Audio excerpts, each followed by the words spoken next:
saltați, nu mai aspirați biletele, că eu am băut aseară aia mult și m-a trezit noapte și acum trebuie să luăm din nou înapoi biletele. Urgent, spunem, dacă atât noi mințim, spune hai că urgent.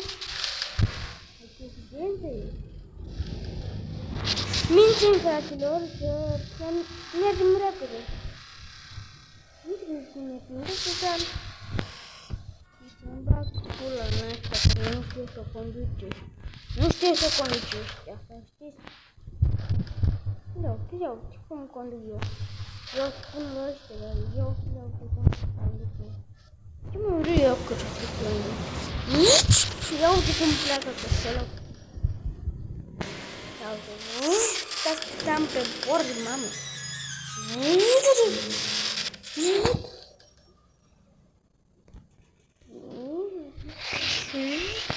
Uitați cât am pe bord. Mi-e super rău, dar nu e, încă nu are pe mine. Decât om și eu. Și el am lăsat fără. S-aude sirenele. S-aude sirene. Și auziți? Aude sirene. Urcăm parcheta aici. Da. Revenim pe ce luăm cine biletele. Și noi bilete, fraților. Ceasul e 10 și la 1 trebuie să merg. Trebuie să mă îngrăpesc, fac bagajele tot timpul. Fac bagajele tot timpul ăștia, că știți și voi.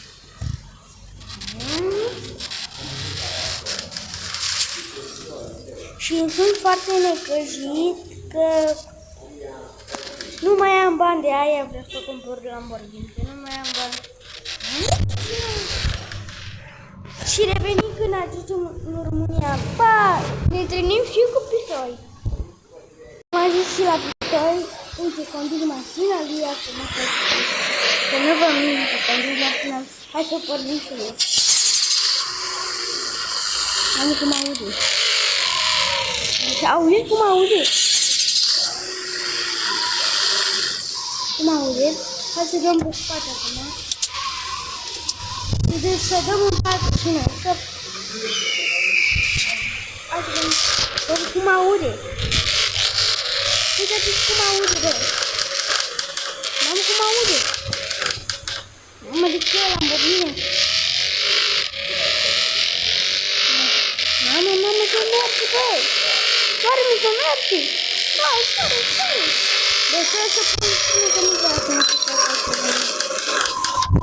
Am asta e mașinuță, că mă stă pe joc pe care de bani și el e.